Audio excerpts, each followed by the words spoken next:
कोई सा भी एग्जाम है सब में हिंदी आती ही है, ठीक। और यूपी के तो ठीक ही है, तुम्हें जानते हो कितने डिटेल में हिंदी पूछी जाती है यूपी के कोई भी एग्जाम हो, ठीक है। यूपी टेट ले लो, यूपी एसआई अभी आने वाला है, यूपी कांस्टेबल का यानी कि पुलिस का आने वाला है, वो डिटेल में उसमें हिंदी पूछी जाती है और व्याकरण से सबसे ज्यादा क्वेश्चन पूछे जाते हैं। और क्रिया का चैप्टर ऐसा है, ऐसा कोई भी एग्जाम नहीं है जिसमें क्रिया का एग्जाम में क्वेश्चन नहीं पूछा जाता हो। तो इसीलिए वो ये चीज़ ध्यान में रखते हुए जो बच्चों की कमेंट थी, तो आज के जो हमारा सेशन होने वाला है वो क्रिया का सेशन होने वाला है। बहुत ही डिटेल में हम क्रिया को पढ़ेंगे।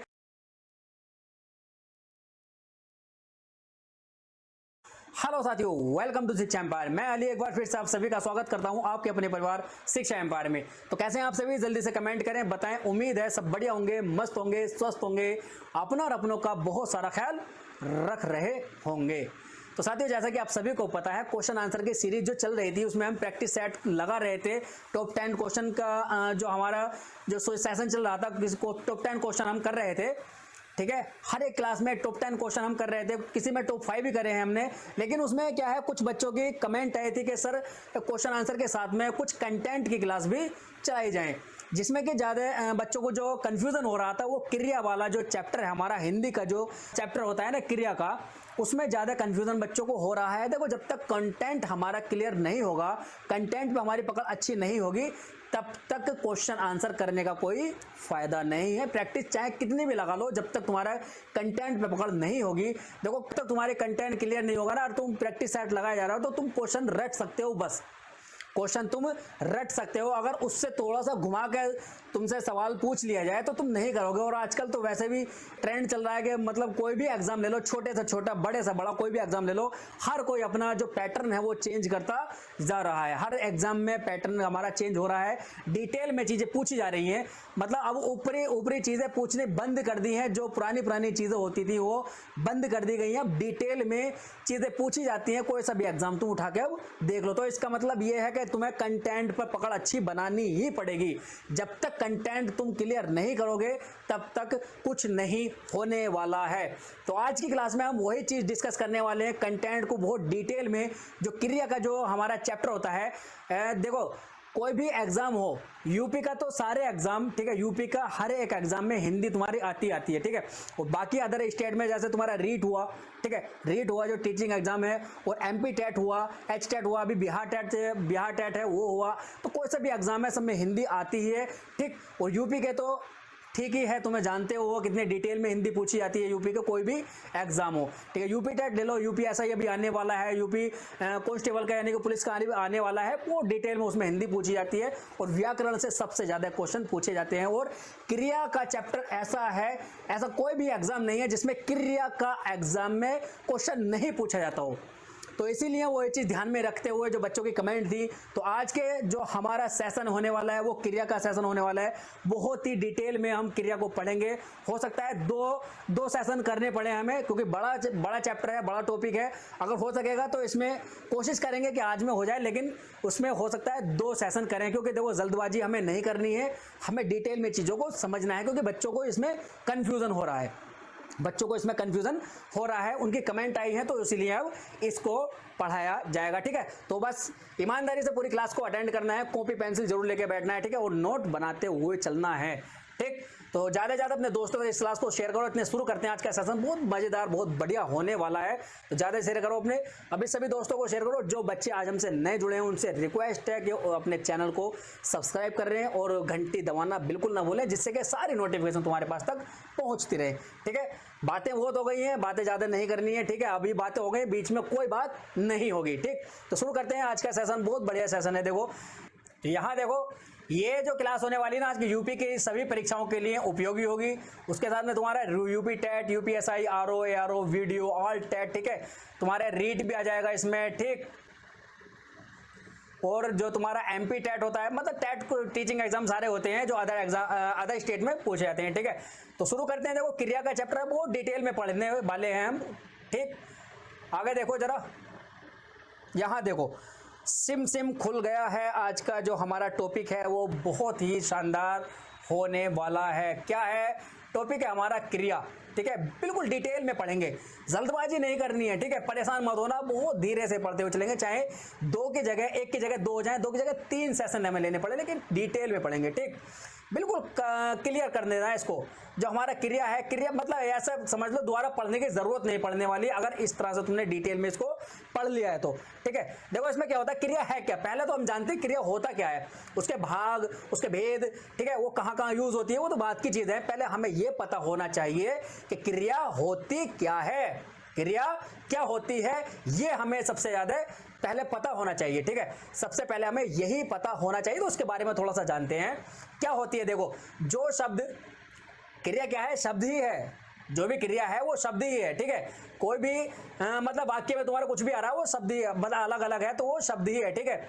यहाँ क्या देखो, कोई शब्द, जो भी शब्द किसी कार्य के होने, कोई शब्द है, ठीक है, उस किसी कार्य के होने या करने अथवा किसी घटना के घटने या किसी व्यक्ति या वस्तु की स्थिति आदि का बोध कराता हो, वे क्रिया कहलाती हैं। क्या कहलाती हैं, क्रिया कहलाती हैं। मतलब तुम्हें कोई भी ऐसा शब्द मिल जाए जो कि तुम्हें ऐसा बोध मतलब समझ, ठीक है, कोई भी ऐसा शब्द मिल जाए तो तुम्हें उसे देखकर ये लगे कि हाँ मतलब कोई कार्य हो रहा है, ठीक है। अगर तुम्हें लिखा हुआ मिल गया, पढ़ता है, करता है, जाता है, ठीक है, खेलता है, ठीक, ये पढ़ा है, लेटा है, भाग रहा है, चल रहा है, तो ये क्या है, ये सारे क्रिया हैं। क्या यह कार्य के होने का पता चल रहा है, ठीक है। अगर तुम यहाँ बैठे हो, मैं तुमसे कहूँ कि सामने मेरा पेन रखा है, सामने पेन रखा है, उसको उठा लाओ, तो रखा क्या है, रखा है वो एक क्रिया है, ठीक है।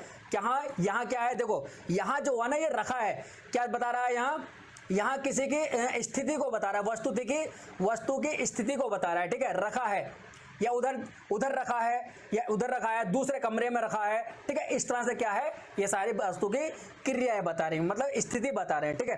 तो इन सभी के जो भी हमारे ये शब्द होते हैं जो हमारे बोध कराते हैं कार्य का होना, ठीक है, कार्य का होना, कार्य का करना या कोई घटना घटना मतलब क्या है, बच्चा पेड़ से गिर गया है, तो गिरना क्या है, एक घटना हो गई है, ठीक है। या किसी व्यक्ति या वस्तु की स्थिति बता रहा है, ठीक। यहाँ व्यक्ति कोई भी हो सकता है कि ठीक है, मैंने जब देखा था तो रामू खेत के पास खड़ा था, तो क्या वहाँ स्थिति बता रहा है, तो ये स्थिति भी होगी उसकी, ठीक है। मैंने जब देखा था तो रामू खेत के पास खड़ा था, ठीक है। तो यहाँ क्या खड़ा, क्या है, खड़ा था, ये भी क्रिया है हमारी। तो मतलब ये इस तरह के जो भी शब्द होते हैं, जो भी इस तरह के शब्द होते हैं जिनसे हमारे ये सभी बोध होते हैं या जानकारी हमें मिलती है, तो वो क्या होते हैं, क्रिया होते हैं, ठीक है। बुझा गया, कंफ्यूजन कोई दूर नहीं, बुझा गया या बुझ गया बता देना, बुझाया या बुझ गया बता देना, ठीक है। समझ में आया नहीं, अगर बुझ गया है तो दिक्कत है, अगर बुझा गया है तो अच्छी बात है, ठीक है। तो आगे चलते हैं आगे चलते हैं जरा। तो यहां से देखते हैं हम क्रिया के आधार पर, मतलब कर्म के आधार पर क्रिया के भेद। सबसे पहले हम देखते हैं कि कर्म के आधार पर क्रिया के भेद कितने होते हैं।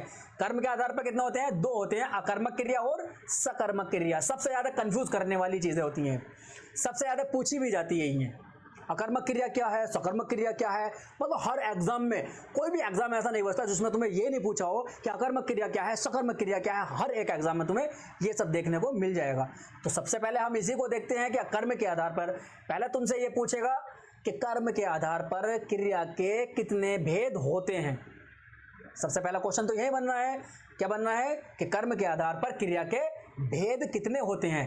तो कितने होते हैं, कितने बताओगे, 2 बताओगे। कितने बताओगे, 2 भेद होते हैं, ठीक है। तो कर्म के आधार पर क्रिया के 2 भेद होते हैं। अब कौन कौन से होते हैं, अकर्मक क्रिया और सकर्मक क्रिया। कौन कौन से, अकर्मक क्रिया और सकर्मक क्रिया। तो सबसे पहले हम जानेंगे अकर्मक क्रिया क्या होती है। अब अकर्मक क्या है, अब इसको अकर्मक को तोड़ो, आ मिला हमें, ठीक है, आ प्लस कर्म, ठीक है, अकर्मक, ठीक है, अकर्म यानी के कर्म के बिना। आ का जो शब्द होता है ना, यहाँ पर आ का जो अर्थ होता है के बिना, ठीक है। और जो सकर्मक होता है उसमें क्या करेंगे हम, सा प्लस कर्म, ठीक है।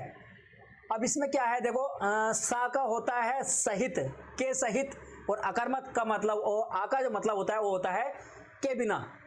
जहां भी तुम्हें कहीं आ लगा हुआ मिल गया तो वहां पर लग जाए, वहां हो जाएगा तुम्हारा के बिना। और सा का होता है के सहित।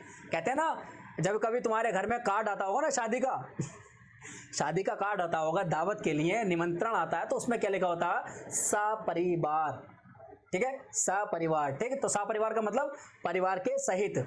नाम किसी एक का होगा, मुखिया का नाम होगा, ठीक है, तो वहां क्या होगा, सपरिवार, यानी कि परिवार के साथ आना है, चूल्हा न होते है। ठीक, चूल्हा न होते है, अकेले मत आना, सपरिवार है, पूरा चूल्हा न होता है, पूरे जानते हो ना, कुछ बच्चे जो देहात के होंगे, जो गाँव के होंगे ना, जो गांव से संबंधित होंगे, तो वो समझ रहे होंगे कि चूल्हा नोत किया कह रहा हूं मैं। ठीक है, तो सपरिवार। ठीक, तो यहाँ होता है के सहित। ठीक है, यहाँ होता है के बिना। अगर कहीं लिखा मिल जाए ना अपरिवार अगर किसी कार्ड पे तुम्हें ये मिल जाए अपरिवार, सपरिवार की जगह अपरिवार मिल जाए, तो समझ लेना कि परिवार के बिना। क्या है, परिवार के बिना। समझ में आ गया ना। ठीक है, जहां तुम्हें आ लग जाए और जहां सा लग जाए, वहां दोनों का अंतर तुम अब समझ सकते हो। तो हमारा जो मेन मकसद है, क्यों क्या है, ये यही समझना है कि अकर्मक को समझना है। अकर्मक है क्या। ठीक है, तो अकर्मक मतलब कर्म के बिना, जिसमें कर्म नहीं होता है, यानी कि कर्म के रहित, कर्म रहित। ठीक है ना, कर्म रहित। ठीक है, हाँ, कर्म रहित जो होता है, सकर्म होता है कर्म सहित। ठीक, अब उसको जानते हैं। देखो, जो क्रिया कर्म की अपेक्षा नहीं रखती, ठीक है, जो क्रिया कर्म की अपेक्षा नहीं रखती, उसे अकर्मक कहते हैं। यानी कि जिस क्रिया के साथ में कर्म नहीं होता। जैसे कि कुछ शब्द होते हैं, ये तुम इनको याद रख लेना, हंसना, रोना, आना, जाना, उड़ना, उठना, बैठना, चलना, भागना, तैरना, सोना आदि।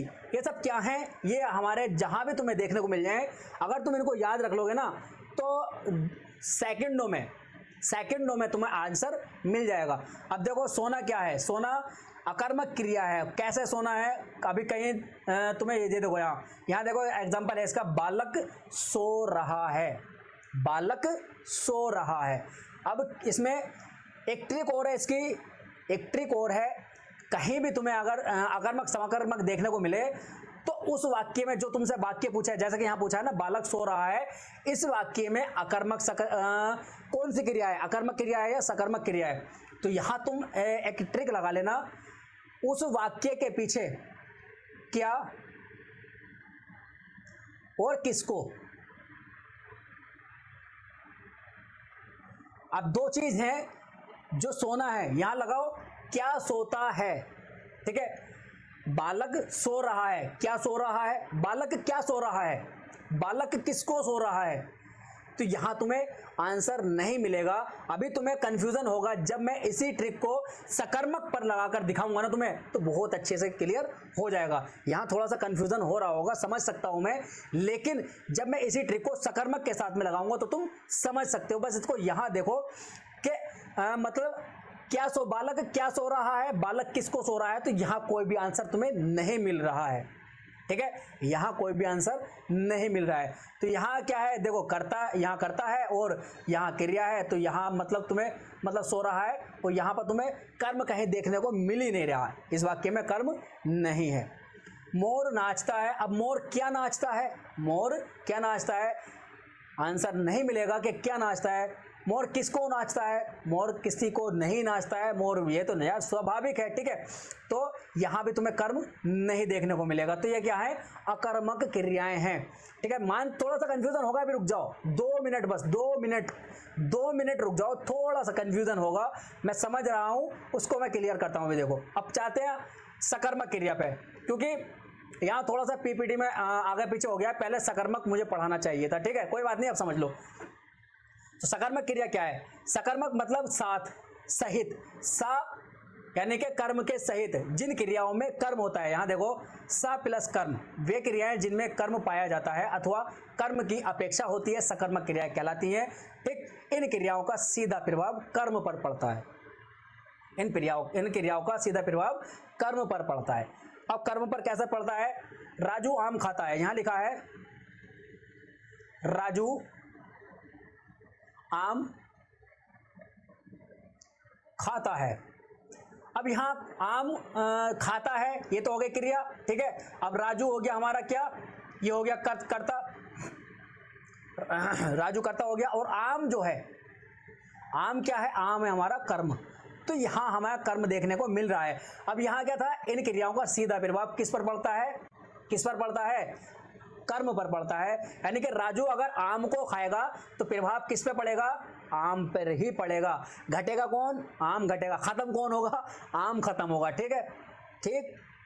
राजू आलू को काटता है, राजू आलू को काटता है, खत्म क्या होगा, प्रभाव किस पर पड़ेगा, किस पर पड़ेगा, किस पर पड़ेगा, हमारा आलू पे प्रभाव पड़ेगा। ठीक है, तो यहां प्रभाव किस पर पड़ता है, कर्म पे पड़ता है। कर्म तुम्हें साफ साफ देखने को मिलेगा। कुछ क्रिया, कुछ वाक्य ऐसे भी होंगे जहां तुम्हें कर्म छिपा हुआ मिलेगा, वो भी हम आगे डिस्कस करेंगे। ठीक है, देखो जिन क्रियाओं में कर्म की अपेक्षा होती है अथवा कर्म पाया जाता है वे सकर्मक क्रिया होती हैं। ठीक है, ये हो गई बात, नॉर्मल बात है। आगे चल दो, देखो इसके उदाहरण देख लो जरा। यहां देखो इसका उदाहरण है, समझ में तो आ रहा है ना।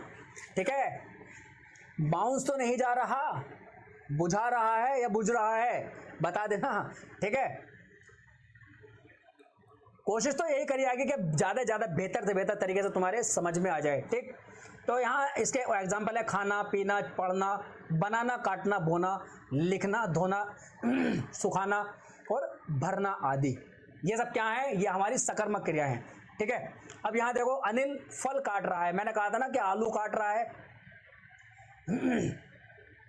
तो यहां क्या होगा, फल काट रहा है, तो अनिल क्या है, करता है, फल क्या है, कर्म है, और काट रहा है, ये है हमारी क्रिया। ठीक है, अब यहां वो जो ट्रिक थी मैंने क्या वाली और किसको वाली, ठीक है, क्या और किसको, समझ में आया, क्या और किसको। अब ये देखो यार, यहां हमारी जो है इसमें अनिल फल काट रहा है, यहां तुम अब लगाओ अनिल क्या काट रहा है, क्या काट रहा है, अनिल क्या काट रहा है, अनिल फल काट रहा है। यहां तुम्हें आंसर मिल रहा है, अनिल फल काट रहा है। ठीक है, अनिल किसको काट रहा है, अनिल फल को काट रहा है, किसको काट रहा है, फल को काट रहा है। तुम्हें अकर्मक क्रिया में नहीं मिलेगा राजू सो रहा है। अब राजू क्या सो रहा है, राजू क्या सो रहा है, नहीं पता, क्या सो रहा है, नहीं आंसर मिलेगा। राजू किसको सो रहा है, नहीं मिलेगा आंसर, राजू किसको सो रहा है, नहीं मिलेगा। तो यहां क्या है, अनिल क्या काट रहा है, अनिल फल काट रहा है। अनिल किसको काट रहा है, अनिल फल को काट रहा है। जहां तुम्हें क्या और किसको लगाकर आंसर मिल जाए, सबसे आसान ट्रिक है ये। ठीक है, तो यहां क्या मिलेगा तुम्हें, सकर्मक क्रिया मिलेगा। जहां क्या और किसको लगाकर आंसर मिले, कुछ भी आंसर मिले चाहे, लेकिन वो सार्थक हो, अर्थ होना चाहिए उसका। ऐसा नहीं है कुछ भी अपने मनगढ़ंत लगा दो। क्या राजू सो रहा है, राजू क्या सो रहा है, राजू राजू पक्षी सो रहा है। ठीक है, राजू आम सो रहा है, राजू पानी सो रहा है, कुछ भी मतलब कुछ भी मत लगा देना, लेकिन उसका सार्थक हो। राजू फल काट रहा है, राजू आम खा रहा है, राजू क्रिकेट खेल रहा है, मतलब कुछ ना कुछ होना चाहिए जो कि सार्थक हो। ठीक, तो यहां क्या हो जाएगा, हमारा सकर्मक क्रिया हो जाएगा। प्रिया जूस पी रही है, प्रिया क्या पी रही है, जूस पी रही है। प्रिया किसको पी रही है, जूस को पी रही है। ठीक, तो को भी आ गया और क्या भी आ गया, तो हमारा क्या हो जाएगा, सकर्मक क्रिया हो जाएगा। अकर्मक सकर्मक उम्मीद करता हूं अच्छे से समझ में आ गई होगी। अब एक चीज और है, यहां पर देखो सकर्मक के भी कुछ भेद होते हैं। अब जो सकर्मक क्रिया है, सकर्मक के भी कुछ भेद होते हैं। सकर्मक एक कर्मक होती है, सकर्मक द्विकर्मक होती है। ठीक है, मतलब यहां देखो एक कर्मक का क्या मतलब है, जिन वाक्यों में सिर्फ एक कर्म होता है, क्या होता है, एक कर्म देखने को मिलता है, और जिन वाक्यों में दो कर्म देखने को मिलते हैं, क्या होते हैं, दो कर्म देखने को मिलते हैं। अब ये कैसा पता चलेगा तुम्हें एक कर्म या दो कर्म कैसे हैं। ठीक है, एक कर्म दो कर्म कैसे हैं, जैसे अभी हमने देखा था ना, राजू आम खा रहा है। नहीं रुक जाओ, चलो इससे पहले इसके देखो, राजू आम खा रहा है। ठीक है, या तो इसमें क्या हो जाएगा, ये हमारा एक कर्म है, इसमें क्या है, एक कर्म है। ठीक है, अब मैं इसी को कर दूं, इसी को कर दूं क्या, यहां देखो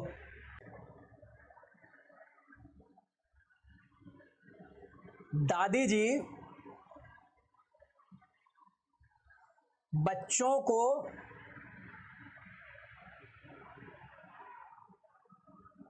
लड्डू किस किस को पसंद है दे रही हैं। दादी जी बच्चों को लड्डू दे रही हैं, ठीक है। किस किस को लड्डू पसंद है कमेंट करना, ठीक। तो अब यहां देखो तुम्हें क्या मिलेगा, जो हम लगा रहे थे ना, क्या और किसको, क्या और किसको लगा रहे थे हम। तो यहां क्या है, दादी जी क्या दे रही हैं, दादी जी क्या दे रही हैं, लड्डू दे रही हैं।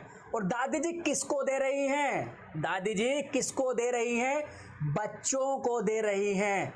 तो यहां क्या है, जहां क्या और किसको लगाकर दोनों का अर्थ अलग अलग मिले तो वहां होगा हमारा द्विकर्मक। क्या होगा, द्विकर्मक। समझ में आया। जहां तुम्हें एक आंसर मिले दोनों का क्या और किसको लगाकर, जैसे कि बच्चा सो रहा, राजू आम खा रहा है, क्या खा रहा है, आम खा रहा है, किसको खा रहा है, आम को खा रहा है, ठीक है। अब यही होता, दादी जी बच्चों को आम दे रही हैं, या मास्टर साहब बच्चों को हिंदी पढ़ा रहे हैं, मास्टर साहब बच्चों को हिंदी पढ़ा रहे हैं, या अली सर बच्चों को हिंदी पढ़ाते हैं। तो वहां क्या हो जाएगा, क्या पढ़ाते हैं, अली सर क्या पढ़ाते हैं, हिंदी पढ़ाते हैं। अली सर किसको पढ़ाते हैं, बच्चों को हिंदी पढ़ाते हैं। तो यहां क्या होगा, दोनों का आंसर हमें अलग अलग मिल रहा है, तो क्या हो जाएगा, हमारा द्विकर्मक क्रिया हो जाएगा। समझ में आया, बुझाया कि नहीं, बताओ। यहां हमारी सकर्मक अकर्मक क्रियाएं हो गई हैं, ठीक है। तो एक दो यहां देख लो कुछ उदाहरण है, वैसे मैंने समझा दिया है। एक कर्मक, एक कर्म जिन क्रियाओं में एक कर्म पाया जाता है वे एक कर्म होती हैं, जैसे कि राखी कपड़े सुखाती है, ठीक है।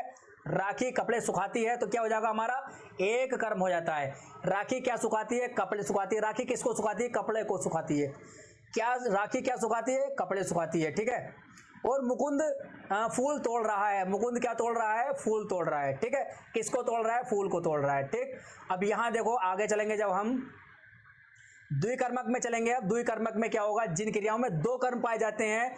राधा ने बच्चों को कहानी सुनाई, क्या सुनाई, राधा ने क्या सुनाई, कहानी सुनाई। राधा ने किसको सुनाई, बच्चों को सुनाई, ठीक है। यहां देखो राधा ने किसे कहानी सुनाई, किसको कहानी सुनाई, बच्चों को सुनाई। राधा ने बच्चों को क्या सुनाई, बच्चों को क्या सुनाई, कहानी सुनाई, ठीक है। तो ये इसके एग्जाम्पल भी हो गए हैं। आगे क्या है, आगे हमारा एक और एग्जाम्पल है, गौरव ने हर्ष को पुस्तक दी, गौरव ने हर्ष को पुस्तक दी। गौरव ने क्या दी, पुस्तक दी, किसको दी, हर्ष को दी। तो ये कुछ एग्जाम्पल हैं, उनको देख लेना, ठीक है। और यहाँ हमारी सकर्मक अकर्मक हो गई है, और उम्मीद करता हूँ बहुत अच्छे से मैंने समझाया है, और यही उम्मीद मैं करूँगा कि बहुत अच्छे से तुम्हारे समझ में आया होगा। अगर किसी बच्चे को कोई कन्फ्यूज़न हो तो कमेंट करके बता देना, पहले उसका कन्फ्यूज़न अगली क्लास में दूर किया जाएगा, फिर आगे बढ़ा जाएगा, ठीक है। क्योंकि क्रिया जो चैप्टर है वो बहुत ही इंपॉर्टेंट और बहुत ही महत्वपूर्ण चैप्टर है, क्योंकि इससे क्वेश्चन आते ही आते हैं।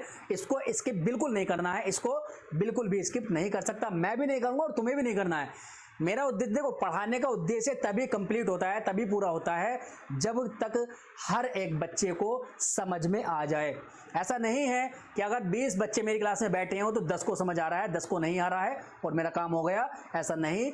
20 के 20 को समझ में आना चाहिए, तभी इफेक्टिव टीचिंग होती है। CDP में पढ़ते हो ना, व्यक्तिगत विभिन्नताएं, इंडिविजुअल डिफरेंसेस, तो उसमें सभी कुछ हमें देखना होता है, हर एक चीज़ को देख करके चलना होता है, ठीक है। तो फिर मिलते हैं।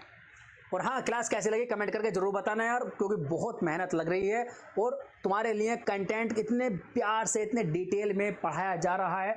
मुझे नहीं लगता इससे ज़्यादा डिटेल में इससे क्रिया से कुछ पूछ सकता है, इससे ज़्यादा डिटेल में नहीं जा सकता, ठीक।